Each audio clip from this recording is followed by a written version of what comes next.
Welcome to another episode of Misfits Social Podcast. Hello, boys.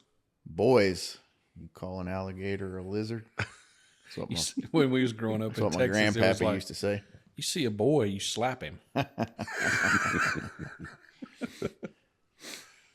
Beautiful out here, What's man. your energy level today? You Paul? happy to be off the Oh, trail? you know, I don't vary a lot. You know what I mean? I kind of can keep it in a zone, Yeah. which is marginally low.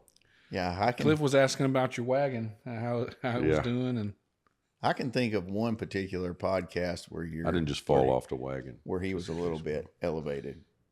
Yeah, what was that? His intensity was yeah, I think I know that podcast too. Yeah, the it was doctor with the mayor of Madisonville. I'm talking. No. Oh yeah. No, you know what I'm. No, I thought that's where you're no, going. no. You know what I'm talking about. You talking about the I'm not mud commenting. doctor or whatever that was? Yeah, no. Well, I'm going to leave it off the record because there'll be more editing and bleeping that Adam will have to do. Yeah. You don't need any help there. That's a fact. But I'm Cliff's cool. talking. It's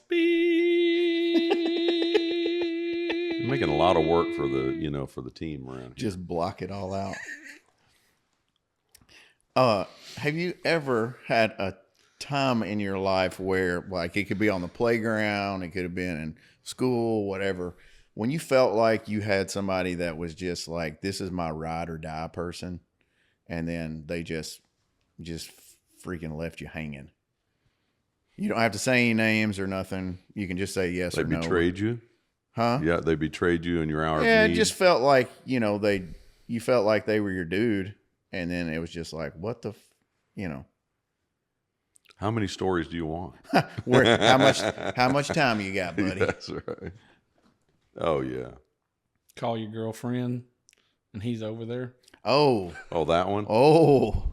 Woo. Yeah, that can get. Yeah, that never can get happened to rough. me. That never happened. You never had a girlfriend.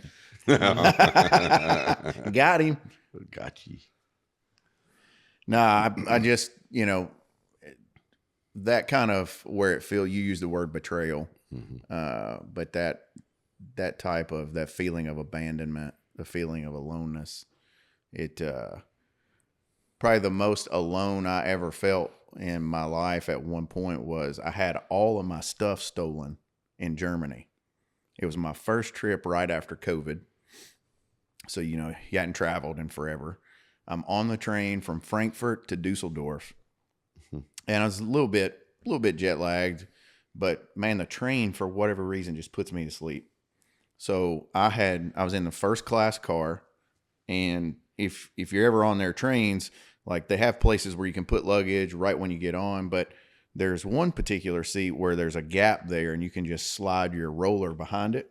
So I had a stand-up suitcase on 4 wheels, just rolled it right in behind the seat, and I had my backpack on top of it, like with the sleeve thing. Got my wallet in my pocket and my phone sitting there, earbuds in, and I just doze off. Now, the particular train I was on only makes 2 stops. So, and when you stop, just like when you're in a car, you kind of wake up a little bit. Well, I get to my stop in Frankfurt, go to stand up, turn around, go to reach back behind the seat to get the suitcase out, and it's not there. And so because of my jet lag and I'm tired and all that, like I'm trying to put, everything together. So I just start speed walking through the train. I'm thinking, well, maybe the conductor came through and, moved it, whatever. No, nothing. So everything gone. I don't have my passport. I don't have any of my medicine. I mean, I don't have nothing. Just what's on my person. That's it. And so I had to be there for like 3 days by myself. And just sitting there in a hotel room with nothing. Man, Sitting there in your underwear. Yeah, sitting there in my underwear. Yeah. It got lonely. Like, Yeah. And you kind of felt like this vulnerability, I guess, is another way to describe it.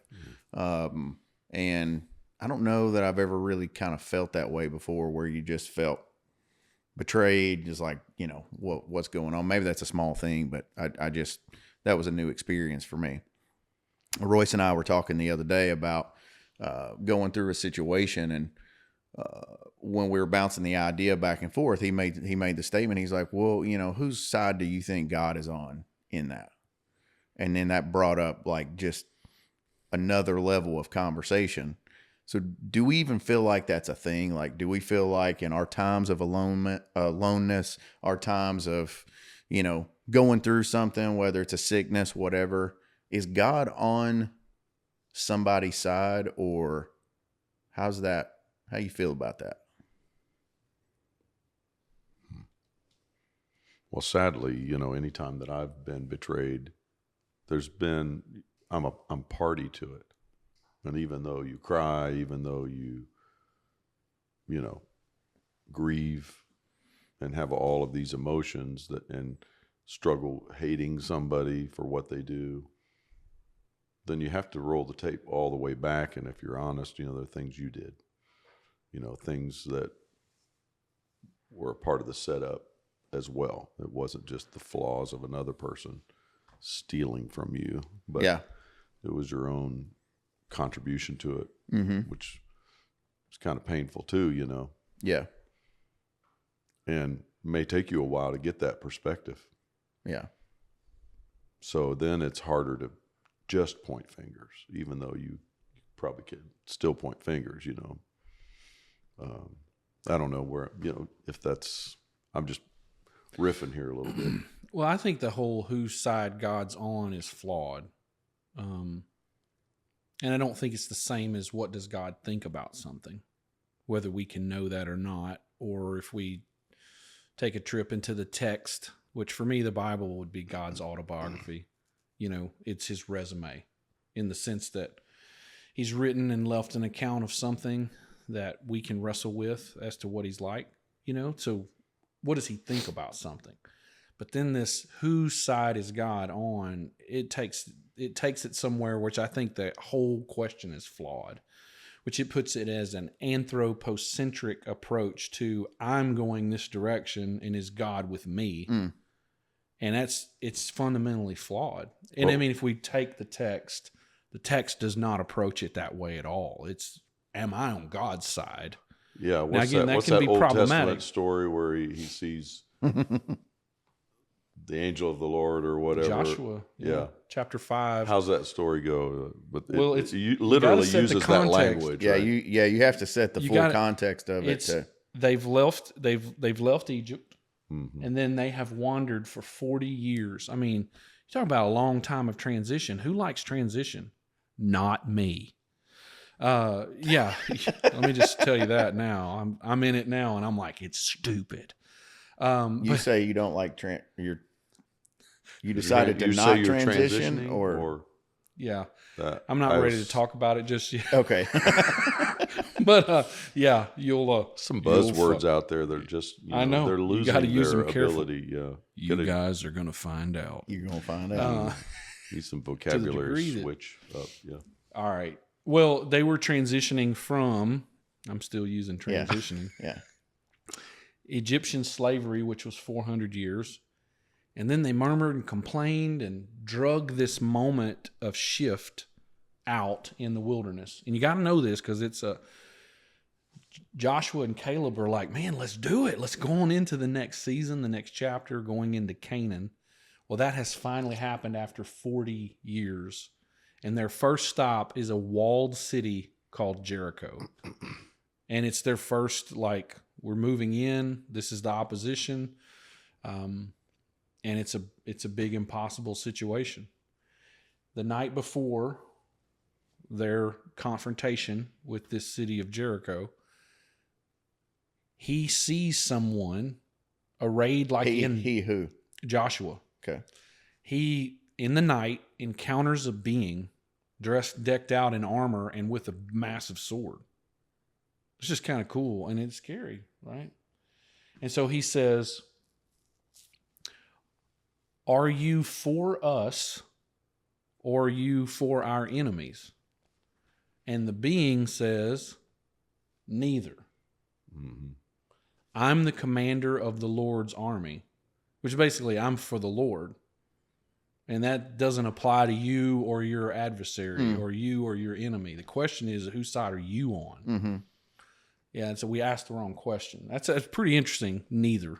So I think on the surface level, I would want to go to saying that well, am I favored or whose side is God on, whatever, I would lean towards that being a Western mindset. But clearly that story is Eastern. Mm-hmm. And we have, you have words like the elect, you have predestination, you have, in all religions, no matter, what flavor you are of, most of those feel like there is a selection that God has made. And clearly in that story, that is not the case. Mm. So are we saying that God is, well, let's use the story of, let's talk about Ukraine. Does God even care in that? And is he on a side? The assumption is that God gets riled and he's going to come down and do something about everything. And I think this is where we assume too much about the way God set things up. I was thinking of Romans 8, I think it's around verse 20. It says that God made man subject to vanity in hopes. So in other words, he could live vainly or he could not live vainly, right? There's an open system here of choice. So he sets it up that they could opt for things that are truthful and good and just, or they could opt for things that take them sideways from the way he's designed things.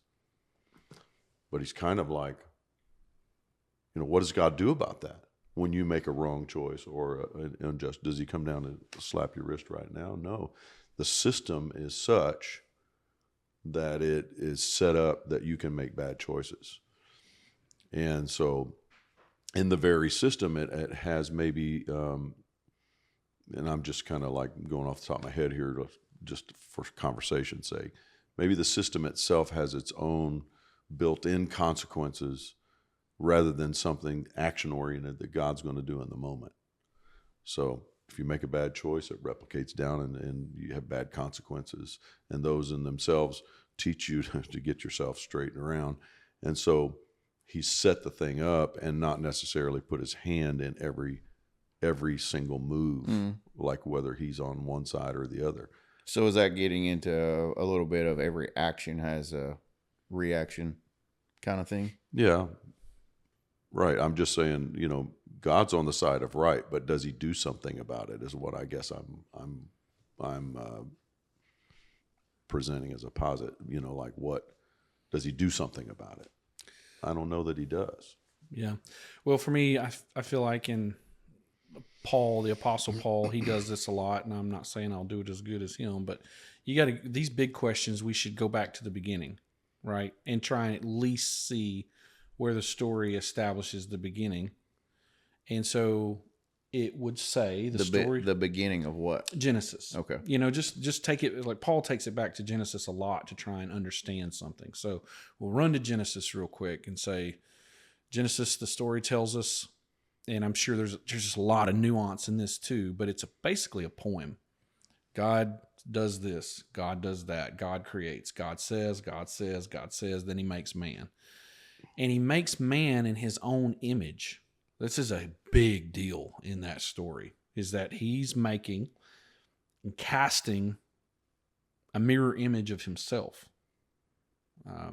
And so then the creation is meant to be co-ruled from the creator, and then this special creation that he's given dominion over it. So what I think if we don't set that foundation, sometimes these are deep questions, they're questions that have plagued anyone that's thought philosophically and theologically.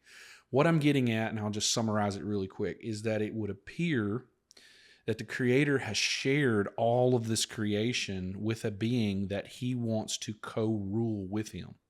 But the story tells us we were like, screw you, we know better, and we'd like to go run things our own way. And so you seem to have two concurrent realities that are available to human beings. One in which there is the rule of God, and one in which there is the rule of man, or the whims and desires. And one would be like the kingdom of the earth or the kingdom of heaven, so to speak. as it appears right now, those two things are simultaneously available. And so in the kingdom of the earth, it's not that God's not involved. It's just that it's running its course. Right. You know, it's like and there's open theism. I mean, you've read some of Greg Boyd's stuff, and I tend to lean that way. I am too. Yeah. that's going to be my next thing. Is that's a very theistic way of looking at it. I mean, would it be, I think one analogy that's used is a little bit like ping pong, that you can hit it any way you want, and then God responds, by moving the way that you, and respond back, but it's on you. The game is on you. The move is available to you, right? But specifically, yes. But that's in the kingdom of the earth. That's in this reality or pocket reality. I don't want to call it pocket, but where we took the fruit and said, we'll define without help from transcendence, we'll define for ourselves what's good and bad. Well, and you got a world of wars because it's whoever's the strongest can impose their definition of good and bad on whoever they beat or defeat. That's the kind of the way the world works over there. And yes, you're dealing, and there's consequences there. But then what we're told over and over and over is overlaid with that reality is a higher reality that's still available to us. But the way into that is not by might, not by conquer. So I think this is a big, broad subject, but when we ask, whose side are you on, God? We're asking a kingdom of earth question of a kingdom of heaven reality. And God's actually like, I'm not going to overreach. And I'm not on either of your sides, because actually I'd like for you to surrender this whole charade of how you're trying to run reality and come back. And this could hit hard, but I'm saying come back under my rule as creator, as source, as the transcendent basis of reality. And I'll show you what this world truly, and we can work together because we have been given power. That's the thing we forget. We have power, and God in the story continues to enable that power for us to go whichever way we want to go. But we could bring that power under the source and say, I'd like to cooperate in the vision you have for what you created. And that's the invitation of the kingdom of heaven. Then it does beg the question, are we on God's side? That's it. Yeah. And I felt like, I know it took a minute, but that gives greater, I think, texture to the context of why he ain't on our side. He's wondering, are you going to come back over here to my side? Yeah, so from the theistic perspective, let's just talk theism versus deism a little bit. I think we even touched on this on another episode, is theists would say the universe is open, not closed. So things are still evolving and happening. A deist would say it's closed. A deist would also say that God is not involved, where a theist would say, yes, he has some level of involvement.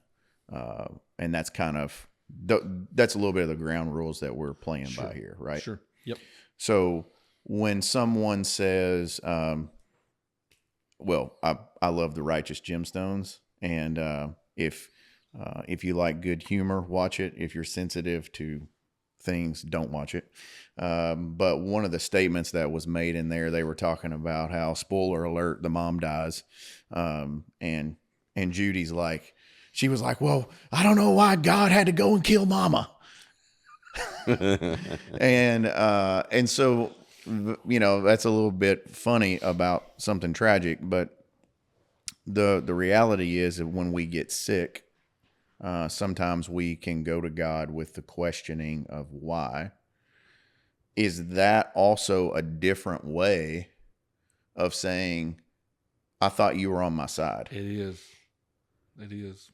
Yeah. And that's what you hear Jesus specifically talk a lot about, lostness. Okay. So I'll do it from a mountaineering outdoor, crude, simplistic perspective. What is being lost? Like, well, I don't know where I am. It's one of these two things. I don't know where I am. That's lost. I just don't know where I am in space. Yeah. And the other one is I don't know how to get where I want to be. Yeah. And it's become really pejorative when people use it crudely or morally or judging other people, but it's kind of sublime when you see how Jesus uses it. He's like, you either don't know where you are or you don't know how to get where you want to be. And if you go back to my original treatise of Kingdom of Heaven, which is a bliss under the rule, you're still mired in your point of view in only seeing it from yourself, which I think this plays into human flourishing and empathy. We all, if we're honest, struggle to try and see things from a broader perspective outside of just ourselves. We're doing that with God. And so, when you get sick, you're like, well, why weren't you on my side? Yeah. And we have a bundle of expectations as to what it's supposed to be. And just to land this particular thought, God didn't bring death into the world. God didn't, according to the story, God didn't bring death into the world. Or God didn't bring sickness into the world. Our choice to separate our reality from that overshadowing reality and go on our own way was a death. It fostered sickness. It fostered all that. And yet we're over here still going, why are you letting this happen? But we forgot, lost, that we wanted it that way. And then back to one of your original scenarios was the Ukraine. Yeah. Well, is anybody in this situation inherently righteous? Is anybody altogether altruistically righteous in this situation? Correct. No. I mean, there's a lot of corruption on both sides, and if Yes. you know the whole story, it's very convoluted. How far do you want to reach back? Yeah. Right. How far? And To say what the our level of first rightness is. blush at looking at it, in a cursory look, you might say, "Man, we're kind of doing Ukraine wrong, right? Let's lift up our brother. Let's be a loyal ally here, But if you dig down in the story, you find there's two sides to this story. There's a lot of convoluted things going on, and it's all bad. It's And not there's good. billions of dollars on both sides pushing whatever works and serves their agenda. Yeah, And it's not to say that we can't. it's not have clear right and wrong, is what I'm Right. saying. Yeah. And then we're told over and over in the story that none does good in this earthly kingdom. Like there is some angle to everything. Yeah, no one is. But the Bible is tells fully us righteous. Right. to But the pray. kingdom of heaven is a promise that yes, there is a place where that can be. So what's But the point of prayer? Prayer means ask. Yeah. And a petition. So what's the point? If God is not going to answer, but leave reality as it is and as we've made it, what's the point of prayer? That's a rhetorical Well, question. here's Well, no- if he was never going to answer, we would say then the deist approach is correct. Yeah. That and I'm not there. That prayer would be simply meditative, and more of a mindful journey for yourself. If any two or three agree on anything, as in my name, it's touching anything, Mm-hmm. Well, I'll the do model, it for them. He said, when you pray like this, like Jesus telling us how to pray. Mm-hmm. Lord, teach us to pray. He's like, okay. When you pray, say this: Our Father who is in heaven. So that's loaded language. You're in a reality. So I got to just unpack this for a second. Kingdom. Buckle up. Kingdom. Yeah, buckle up, Buttercup. Kingdom is the domain of a king.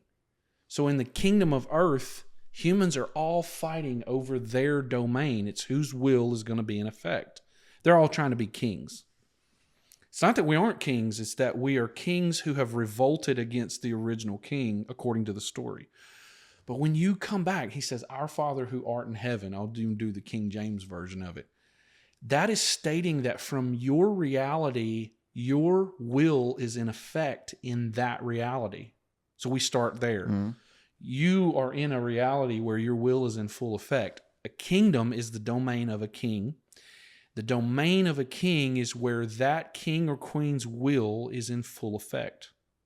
Okay, we got that. So what's next? Hallowed be your name. Yeah.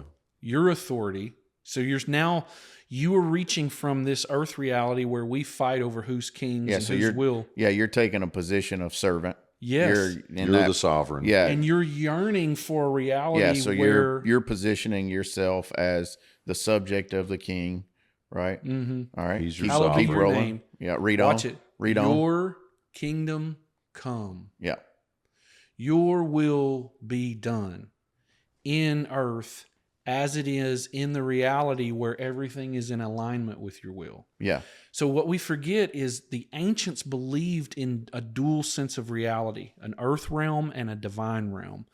And these were overlaying with each other. So the ancients saw that quite clearly. We, in our secularized mindset, we don't tend to even, if we're taught, we kind of go, that might make sense. But that prayer is begging for those worlds to become one again, which were separated in the original story.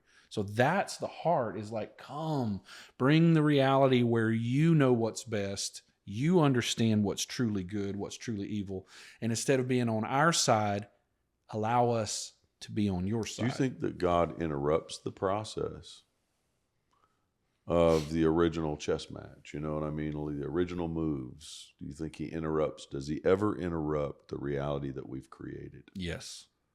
So hold on before we run down that one. I want to back up for just a second. So it would seem like if that is an outline, if the Lord's Prayer is an outline, it would seem that first segment is aligning with the story that we started with, where it's, what do you mean, whose side am I on? Right. Like, I'm on the Lord, I'm on his side. Yeah. So it begs the question, like, well, why are you even asking me that question? Yes. Because the bigger question is, who the blank side are you on? Right. Right. So the outline of that prayer is an alignment. Yes. To say, oh, okay, it's your will, not my will. So that's what I'm setting up first. So then to your question, does he intervene in the chess match that's going, the original chess match? But again, I think if we're not careful, then we get into deism, to where if he's not intervening, we're deist. At least that's the way I see it. I would agree. Yeah. I believe he's intervening, but the algorithm of when he intervenes, when he doesn't intervene, how he intervenes. I think it's kind of random. It's well, I wouldn't say, it may seem random to us. Right. It's because it's the will of the supreme king, the source of the universe. How would I ever understand the algorithm? Well, it'd be like the thief on the cross that he says, well, today you'll be with me in paradise. I mean, kind of feels very random, like choice, right? Right. But again, what it's rubbing, here's the rub, and everybody might not be ready to discuss this. We might even want to take the whole pod this way, but it goes back to the penchant the first humans in the story had to want to define good and evil for themselves. So once we put ourselves in that position, we judge everything based on what we think about it.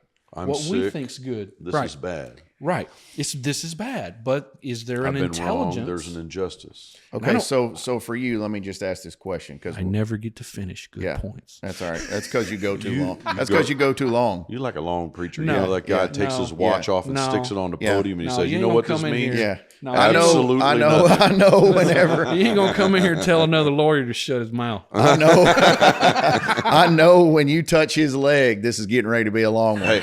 He's like, hold on just a minute. Hold on. Hold back.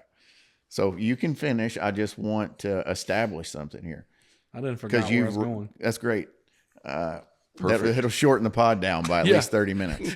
And the collective cries and cheers of everyone listening to this was like, "Thank you, Cliff." People Yeah. woke, they Be just like, woke up. yeah, Just he right was then on the- rambling on about something. Yeah, they woke up shut just up. then. They're like, "Oh, he's Royce? still talking." Yeah. So you mentioned Genesis like 6 times. So Genesis. yeah, now 7. Is it allegory for you, or is it something that actually happened? Oh, now you or are you can really pass- running down a rabbit hole. No, now. I'm not We saying. just left. I'm not saying. We left a whole nother. This I'm is a saying- separate episode. I'm saying we need to establish that, because Why? You don't have to. It's a story. Yeah. So it could be either for you. I think it's both Okay. to some degree. To what degree is beyond my knowing. Yeah. I wasn't there, actually. Right. But No, I was there. I was kind of ways back. Despite there the on Oregon wagon and Trail, stuff, No. but you weren't. No. This is arguably. God said, "Let there be light," and Paul hit the switch. That's a good. That was it. Sorry. I was very This one- close to the very He's like, beginning. "Sure, Sure thing. got you." I think that's that dichotomy that we make, which is very legitimate, can be misleading. It doesn't have to be one or the other. I think it's mixed intention. And I think the Genesis story likely is talking. I mean, if you just looked at the cosmological ingredients like energy and time and space, it's pretty dang sublime. What does cosmetology have to do with it? Not well, the makeup that you use, cosmetology. Good Lord, cosmology. So the first, Astronaut. I can't even. I mean, I really want to give this my best on a podcast, and I can't get a thought developed. I can't get anything out. We're having so much fun, though. It's fun. This is how you get me. Yeah, now it's your turn. This is how turn. Paul gets me. Yeah. Yeah. And I'm just speechless. No, okay, And go back. I'm with you. I'm not saying it. I just wanted to good get your question. perspective because I think it can be either or. But I think from an academic standpoint or a secularist, I think it's important to articulate that in the past it seemed very hardlined. Yeah. That Genesis was exactly the way it happened. A scientific textbook about how it all started. Yeah, Correct. I think that whole And topic then we had to go against and I don't believe that most people who are teaching Darwin's theory even teach it correctly. I actually recently read both of his books, and most of what is being taught is not even in the textbook. Absolutely. But- Academia has backed off that in the last 2 decades so much. Correct, because it's like what you go in museums and see as Darwin's teaching is not even in his textbooks. But beside that, I think what happened is over from the mid 1900s all the way through, there became these camps. And you had the church drive their stakes down, and you had the evolutionists drive their stakes down, and then we had to say, well, this is the way it was, even though we didn't really know. I think it's a topic that's going to remain in tension, and I don't think it has to be entirely resolved for us to have an overlay of the story and the template that is set for the discussion we're having. Yeah. So what I was just trying to establish there is, if you look at it as a thematic story, like if you take Genesis, you take that story by itself and then overlay it across all of humanity, it's something that is reciprocal. Yes. Like it's happening again and Yes. again. So I'm with you. I think it could be literal. I think it could be allegory, but I also think it could be both and then also a narrative story that is I love like it like a meta narrative almost. That I love it that we can Absolutely leave it meta-narrative. in tension. You know what I mean? Yeah, I that's love it fine. that we Yeah, it's can fine leave for it me. in tension. I'm good for that. Right. I just wanted to. Let's not throw the baby out with the bathwater for larger discussions. Yeah, but some people aren't really. They hear the Genesis story and they're like, "Oh yeah, well that was that creation story that never happened." Yeah, so they totally throw it out. I just wanted to unpack that a little bit because I think it's important when you're talking about something so critical as to the subject. And let me say what I believe the goal of having Genesis is not to be our biblical science textbook. Correct. On how all the energies and gravitational and weak gravity, you know what I'm saying, worked. Old Earth, New Earth. But it was to remind us that the universe is not just physics. The universe is also moral. And that it wasn't just a high energy state or low energy state that brought us to where we are, but actually a moral choice to where there was a betrayal and something got broken. That's the purpose of Genesis. Yeah. But it happens to have some really cool tenets that, what I was saying with cosmology, you have space, time. It's pretty sublime for an ancient story to be so accurate according to even modern Big Bang theory. Correct. Not that it's telling it exactly, but like if you look at the sequence of how it tells it, it's like, that's pretty. It actually awesome. it actually does. If you take the time to unpack that Yes. and try to overlay it, it's pretty much the Big Bang. Exactly. Yeah. And that's pretty cool for an ancient story to have that. So what I mean is there's these elements that could be quite literal and factual, but its goal is not to do that. It's to tell us that we had an arrangement as co-creator. Imagine a business partner with you. I know it's family owned, but imagine you had a business partner in Tunco and they just took their part of the company and tried to steal it, you know what I'm saying, from you or go in a whole different direction. Or take control. Take control, right? Yeah. And to the point to where like they're running Tunco from their perspective in a completely different way than Steve, your father, designed it, set it up. That's the scenario we're told is the reality that we're in. So we've got this kingdom of earth spot to where we think in terms of what's good to me, what's good to you. And we're all arguing. I'm telling you, at the root of so much conflict is an argument over what you say is good is what I say is bad. Before we interrupted, expressive before we individualism. interrupted you on the cosmetology thing, As you interrupt me again.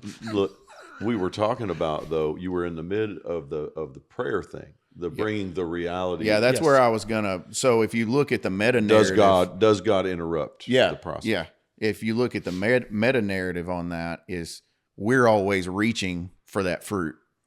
Yes. Like we're trusting our understanding of reality greater than the transcendence we're told founded it and is the source of it.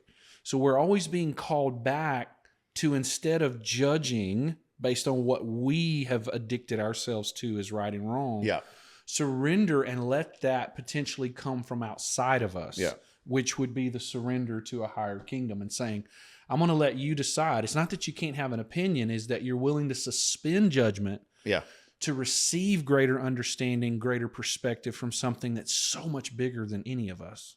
And then going back to the prayer, the initial positioning statement is, you're here, Papa. you're here on your throne. You're my king. You're my father. And I am subject to that. Right. Yes. But your name is great. And if we're using, let's stick with the Genesis theme. If we're using that, the temptation, we talked about this a few days ago, was that God is lying about something and he's afraid. So that's the serpent's He doesn't agenda. want you to be like him. Yep. All right. And so then if we use the other narrative that's in there around the serpent, whatever you want to call him. Yeah. There's some kind of adversary trying to undermine that relationship. Yeah. And the real temptation is that to be like God. Yes. So then it's like to take that control, if you use that as a business sense. Yes. Is it's like, yeah, he's got, like 90% and you're only 10% owner. He's just really scared of you. Exactly. He's scared of you taking control of it.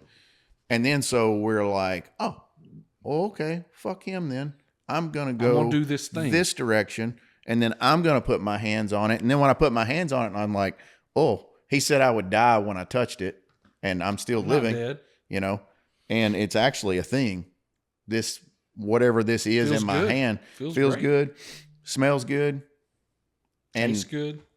So, Yep. So the But then lie the must be. consequences are long-standing effects. Yeah, that correct. come in. So what I was then told by the enemy, he actually is telling me the truth. Told me something. Because I got this, I ate it, it's good, I'm fine, I'm still alive. But you have no idea What you of set the in chain motion. reaction of consequences that you just set into motion. And you just said something that I was in some of my talks I've been slowly building towards, is what happens with this, whose side are you on, is that because we separated, we now need to define for ourselves what's good, what's bad. And we actually make that a virtue now. And really the story's telling us, no, you need to come back and realign, reconnect, recalibrate with the mind that understands things beyond you. Well, that's another subject. But what were you saying? We make a virtue now?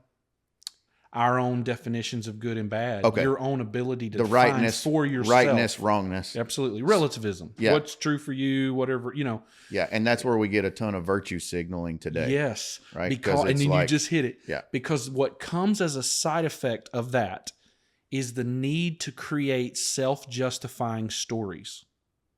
So when I define good or bad and I throw it out on the world, that creates conflict. You either submit or now you're my enemy. That's what just happened. Because you're right. Because I'm right. Yeah. And I defined it. And then the only thing left in a world like that is might making right. In whatever way you want to look at it, some form of strength forces and imposes that definition onto others. But the whole time what drives it isn't just your code of right and wrong, but a self-justifying story. You need a story telling you why your values are better than everyone else's. You need a story, and that need for self-justification, and I'll drop it here. Christianity particularly tells us that we don't justify ourselves, we can't.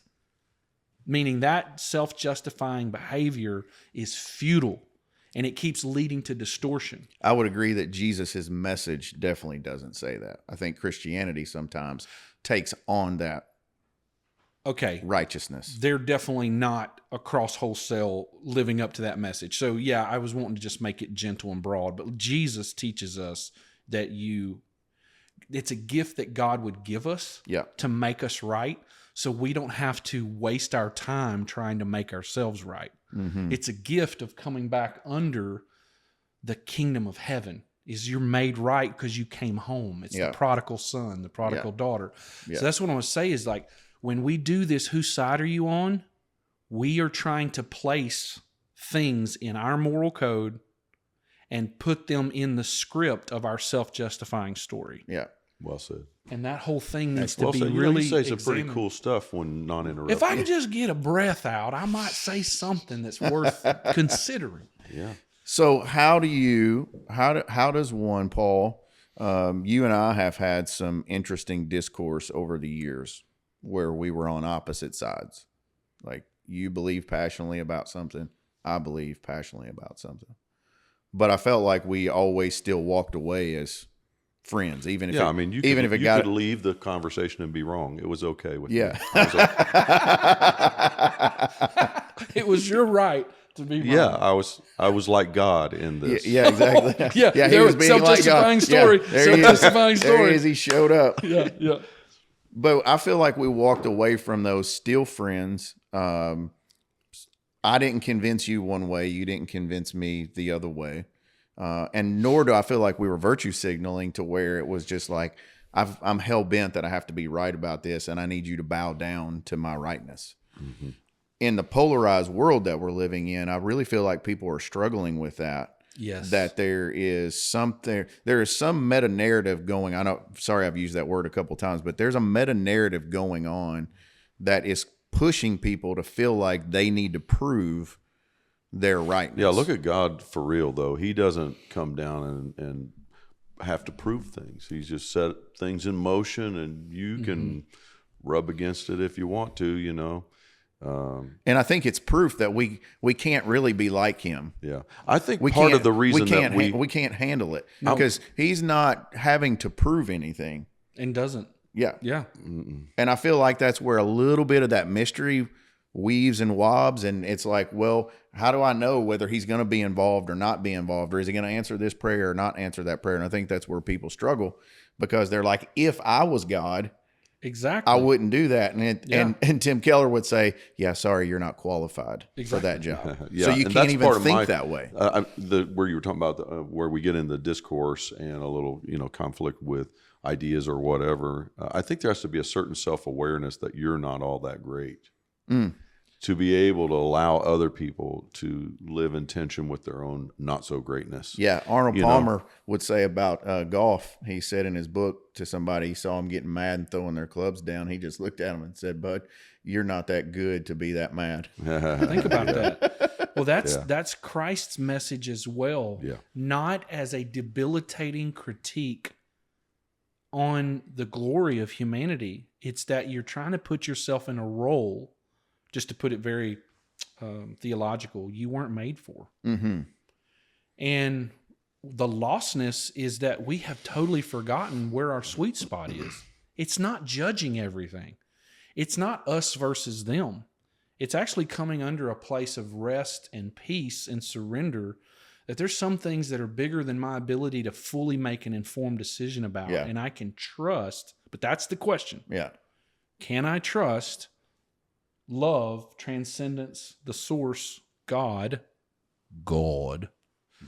to do right? Yeah. And that's where the serpent, whatever that character is or isn't, the devil, whatever you want to call it, is constantly insinuating into our minds, you are safer on your own than you are under a transcendent care of a mind and an energy, and a will that's got everything you need.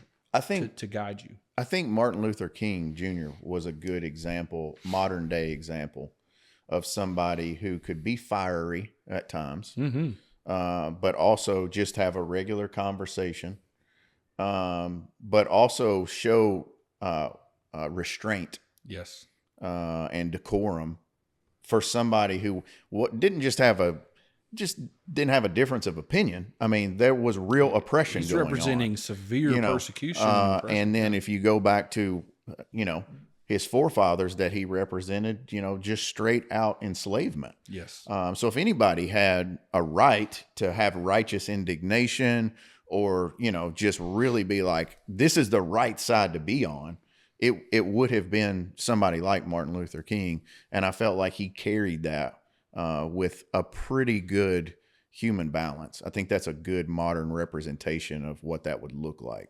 I couldn't agree more. And I think it segues to, if we were to dare to think, if we use Jesus as an example, who claimed to be the way made flesh. Mm-hmm.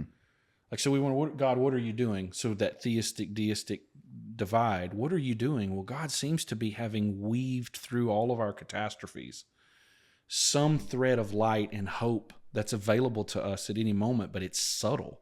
It doesn't come in the ways of power like we think. You could miss it.